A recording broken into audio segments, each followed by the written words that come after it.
पंजाब के लुधियाना में होटल को बम से उड़ाने की धमकी देने के आरोप में एक लड़के को दिल्ली से पकड़ा है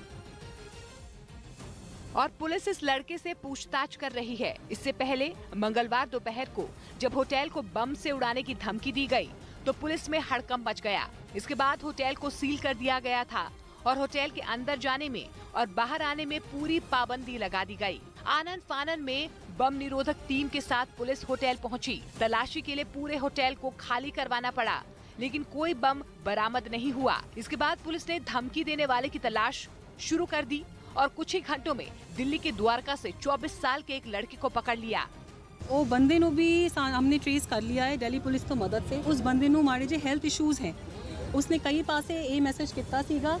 फिलहाल धमकी देने वाला लड़का पुलिस की हिरासत में है और उससे पूछताछ और जांच चल रही है, लेकिन पुलिस ने सुरक्षा बढ़ा ली है।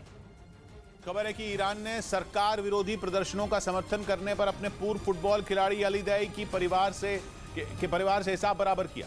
आरोप है कि ईरान की सरकार ने यूएई जा रहे दाई के परिवार को प्लेन से जबरन उतरवा दिया और अली दाई के परिवार को उनके हिजाब विरोधी प्रदर्शनों का समर्थन करने की सजा दे दी। अली दाई ने दावा किया कि उनकी पत्नी और बेटी तेहरान से दुबई उनसे मिलने आ रहे थे, लेकिन जैसे ही ईरान की सरकार को इस बात की भनक लगी, उसने इंटरनेशनल फ्लाइट को रीरूट करवा दिया। प्लेन को बीच सफर में लैंड करवाया गया और उनके परिवार को प्लेन से उतार दिया गया। इधर सेबी ने CFAS नाम की कंपनी पर 3 साल का बैन लगा दिया, क्योंकि CFAS पर आरोप है कि उसने शेयर बाजार के नियमों की अनदेखी की और निवेशकों को बिना सेबी की इजाजत के शेयर बाजार में पैसा लगाने की सलाह दी, जिस पर कार्रवाई करते हुए सेबी ने कंपनी और उसके भागीदारों पर 3 साल का बैन लगा दिया। सेबी ने बताया कि CFAS ने 2014 के जनवरी महीने से 2015 के सितंबर तक निवेशकों से करीब 75.5 लाख फीस वसूली।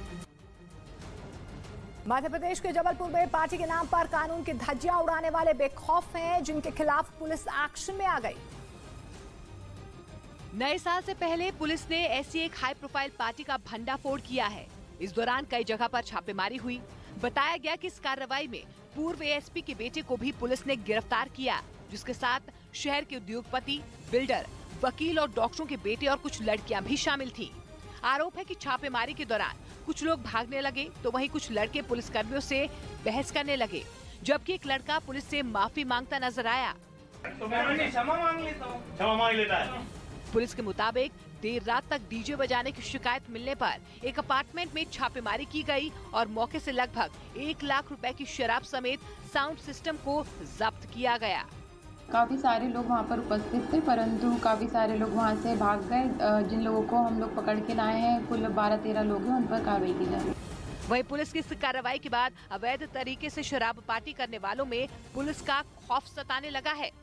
उधर एक खुफिया रिपोर्ट के मुताबिक कई देशों के बाद अब सऊदी अरब ने भी परेशान होकर चीन से खरीदे गए CH-4 ड्रोन का इस्तेमाल बंद कर दिया। रिपोर्ट के मुताबिक सऊदी अरब ने जो ड्रोन चीन से खरीदे उनमें बार-बार तकनीकी खराबी आ रही थी, जिसने सऊदी अरब की वायुसेना की मुश्किलें बढ़ा दी, क्योंकि चीन ने अपने इस ड्रोन को दुनिया के सबसे आधुनिक ड्रोन में एक बताकर बेचा था।